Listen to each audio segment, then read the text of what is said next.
Welcome everyone to the Pantheon. I'm your host Ray. And I'm Evy. We are at Hawkeye. That's right. Mhm. It's legitimately like a holiday special, and this is our part two, which is also coming in December, our holiday version. So Merry Christmas to all those who are watching our show. We're almost near Christmas as we Yes. speak. I just finished. As I mentioned in our last show, I just finished reading the graphic novel. It's basically the entire series, which is 22 issues plus the annual.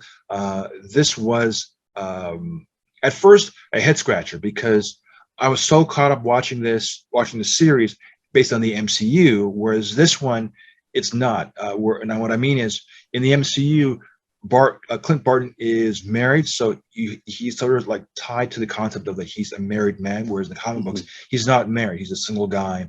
So that was a part that really aggravated me or sort of got me a little weirded out because as I'm reading it, I couldn't connect with in the beginning of the graphic novel because I'm so caught up with watching this series thus far. I thought it was pretty good.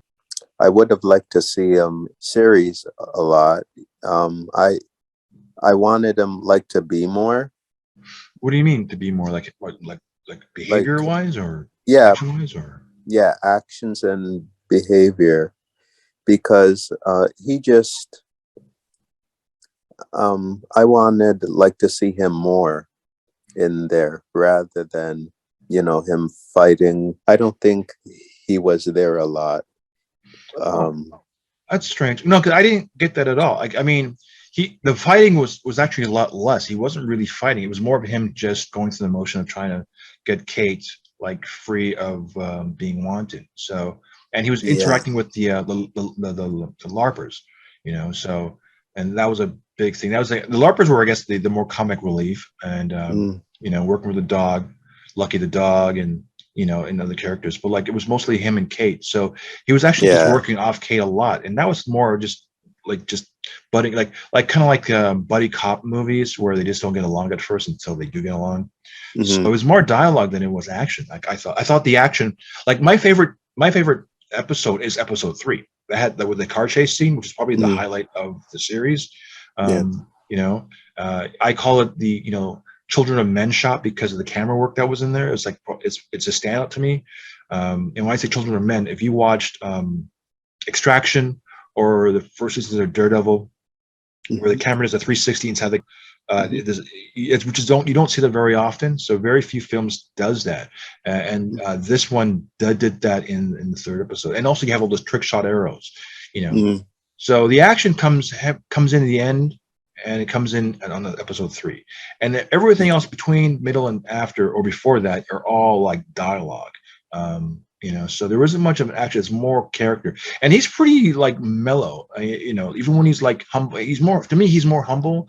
Like when he's trying to get the costume from the guy from the LARPers, and he's got to like role play, or when he doesn't fight the Tuck Mafia guys. He gets himself tied up and handcuffed in the gallery to try and convince them not to go after Kate. So he actually is very mellowed out. Like he's not being aggressive at all. That was my takeaway from it. Okay. I would have liked more dialogue is kind of what I'm saying.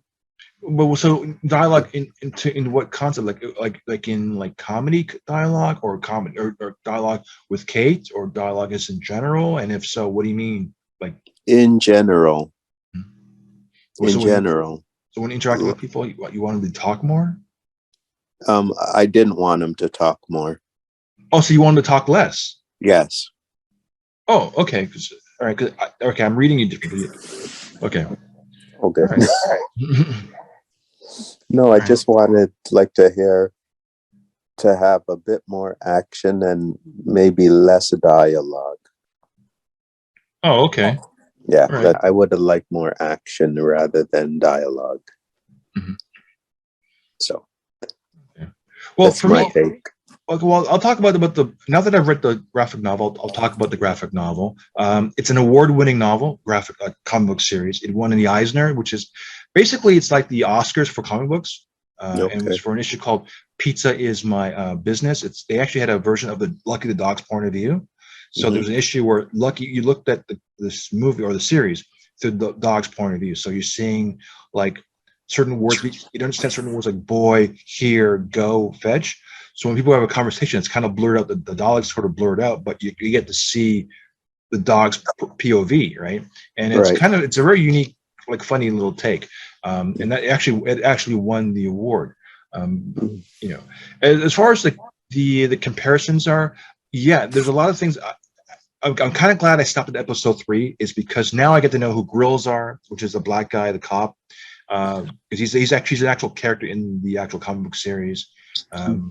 The Truck Shit Mafia, you know, the villain in this, which we could give away, is Kingpin. It's no big secret now. Right. And his relationship with Kate. The one thing that's a very different sort of, I guess, well, also the idea with the coin, you know, how she flicks the coin, there's actually a dialogue in the comic book, as well as having the boomerang arrow. That's also a line from the comic strip. So like a lot of the dialogue I found in episodes 4, 5, and 6 comes directly from the pages of the comic book. So some of the conversations that he has with the coin, like flipping the flick a coin, not smaller than a dime, but bigger than a nickel. All those little things are from an actual source material. It's not just Cool. an origin at all, which was really gratifying now that I read the comic book. But because it puts them in a corner by having a family, it's really hard to connect all the tissues with the comic book. But it's still a good read. Okay. And Jack, who was the mother's fiance, he's in the comic book too. He's a villain. And you know, he's the one with the swords. So the villain was actually a swordsman, and that's how he's wow. So, but in this one, he plays as a good guy, which is sort of strange. Yeah. Okay. So, but you still don't know. Well, you can say he's kind of like murky because he was at the black market, so he may have like negative, or he's kind of like an evil guy, but he's still a sincere, funny, kind of lighthearted character. So there's a lot of things in it that is very similar and robust to the comic book, which that was really nice. Oh, okay. That kind of gives me a bit of things to, I guess, work with and see the other side of things. So, okay. How'd you like Haley Steinfeld's portrayal? It was good. She just kicked whoever she was with. She was awesome and fighting, and yeah, she was a really good character. And yeah, I thought she was really, really good. Yeah, I don't think they're going to do a sequel or a part 2. Do you think? I don't think it merits it. I think like it's sort of self-contained at Christmas, and it was fine. You know? So there's a spin-off that's been confirmed. It'll be out. I believe it'll be out next year. There's no date for it, but it's called Echo. That's the girl who's deaf. Oh yeah. Oh really? So she'll have her own spin-off. Yeah, she'll have her own spin-off series, and cool. so I don't know how that's going to tie in. She's a character from Daredevil, kind of a low end. Well, not low end. She's deadly, but But the way they portray her here is she may not be as succinct with the comic book character, but she'll still be a force to be reckoned with, which is interesting. Okay. Cool. Also, what's it called? Her boyfriend, I forgot his name, is Kashi, I believe his name is. Zazie. Anyways, that's a character who makes Clint Barton deaf in the comic books, whereas this one he's deaf through, like, basically doing the job. Basically, he's the condition of going all these little wars. He's gone deaf. Where was I going to go with this? I forgot. Anyways, Echo is a new series coming out. Kazi, who is the boyfriend, he was an assassin in the comic books. He was also a henchman for the crime boss here. So there's a lot of things that are very similar, very different. I liked the series in general. I did like it. It's a lot lighter in tone. It's out of all the shows to date, it's the lowest rated show. There were less viewers watching it than any other series from that Disney Marvel has produced. That could be good because it came out at Christmas time, and maybe no one actually watched it when it came out. They were shopping or doing something for the holidays. But it had the lowest turnout in terms of ratings. Wow. Yeah. Oh, I didn't know that. Okay. But I kind of hope Haley Steinfeld was the Kate Bishop's character. I'm hoping they do more with her. there could be, I don't know. There's no talks about Young Avengers. If there's going to be like a next Avengers, she'll probably be in the mix because the character was part of the Avengers, the next generation of Avengers. So, and she's pretty youthful herself right now. So Yeah. I can see her still sticking around for quite some time. And I don't think she would.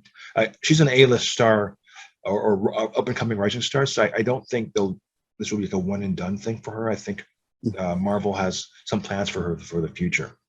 Oh, okay, cool. But that'd be my thinking in terms of like, why would you waste this for a one-time series? You know, and that's it. Oh, okay.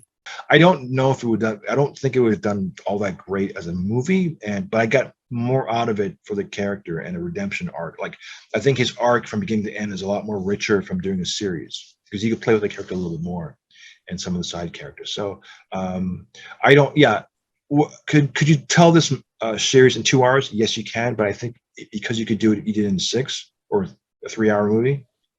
Oh, 6 hours, right? Because each episode is an hour long, roughly. Mm-hmm.